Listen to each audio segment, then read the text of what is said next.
Mungkin sebenarnya dari tweet tersebut tidak 100% semuanya benar dan tidak 100% semuanya salah gitu. Jadi mungkin ada beberapa hal yang memang tepat, ada beberapa hal yang mungkin kurang tepat karena kita harus menyesuaikan lagi dengan jenis pasta gigi yang kita gunakan.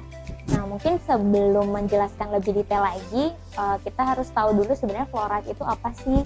Nah, fluoride ini dia adalah suatu mineral yang memang bermanfaat untuk memperkuat gigi dan mencegah gigi berlubang. Kenapa? Karena ketika fluoride itu berikatan dengan gigi, dia akan membentuk suatu kristal seperti yang namanya gugus fluorapatit, di mana gugus fluorapatit ini dia memang lebih tahan terhadap asam gitu. Jadi membuat gigi itu lebih kuat dan lebih tahan terhadap lubang gitu.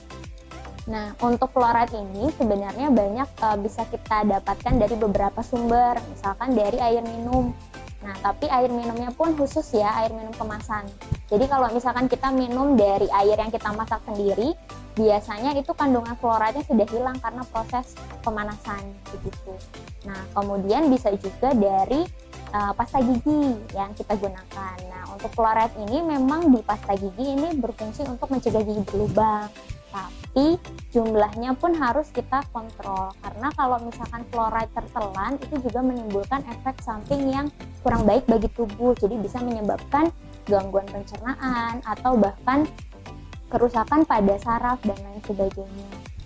Dan untuk kesehatan gigi pun kalau misalkan terlalu banyak kita mengkonsumsi fluoride, dia bisa menyebabkan gigi itu mengalami fluorosis, jadi biasanya giginya jadi berwarna putih atau ada bercak-bercak kecoklatan yang otomatis pasti akan mengganggu secara estetika gitu.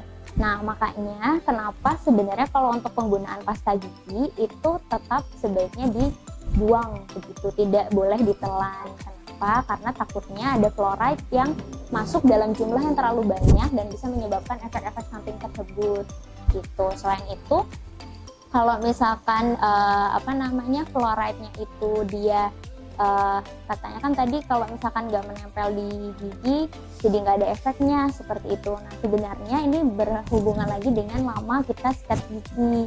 Jadi minimal sikat gigi itu memang 2 menit. Tujuannya adalah di dalam waktu 2 menit itu supaya fluoride-nya dia bisa menyerap baik ke dalam permukaan gigi gitu. Tapi yang dianjurkan memang setelah bersikat gigi itu dibuang dulu, diludahi seperti itu pasta giginya, baru kumur-kumur cukup 1 kali di akhir gitu. Jadi nggak perlu tiap saat kumur-kumur, jadi diludahkan, baru terakhir ketika kita sudah selesai sikat giginya baru dikumur 1 kali, itu sudah gitu. Kemudian mungkin menambahkan sedikit, pada anak-anak juga sekarang banyak ya pasta gigi fluoride dan non fluoride. Nah, memang kalau untuk anak-anak yang belum bisa meludah itu sebaiknya pakai yang non fluoride karena itu tadi takutnya tertelan dan menyebabkan efek samping bagi tubuh. Tapi kalau misalkan dia sudah bisa meludah, disarankan pakai pasta gigi yang berfluoride gitu. Kemudian kalau di Indonesia kan kebanyakan pasta gigi itu dia ada deterjennya ya, jadi kan kadang berbusa. Nah, sebenarnya deterjen ini juga berfungsi untuk kayak melarutkan bakteri, kemudian membantu mengikat sisa-sisa makanan di sela-sela gigi supaya dia lebih mudah dikeluarkan gitu. Nah, kalau misalkan kita menggunakan pasta gigi yang ada deterjennya, memang sebaiknya dibuang gitu, jadi harus tetap dikumur.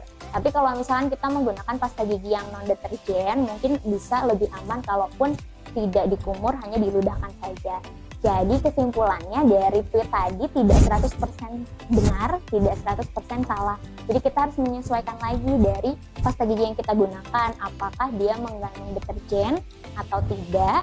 Kemudian dari asupan kita sehari-hari, apakah fluoride-nya sudah cukup, atau misalkan kita kekurangan fluoride. Kalau misalkan cukup ya sebaiknya tidak ditelan gitu, karena nanti takutnya menyebabkan banyak efek samping tadi.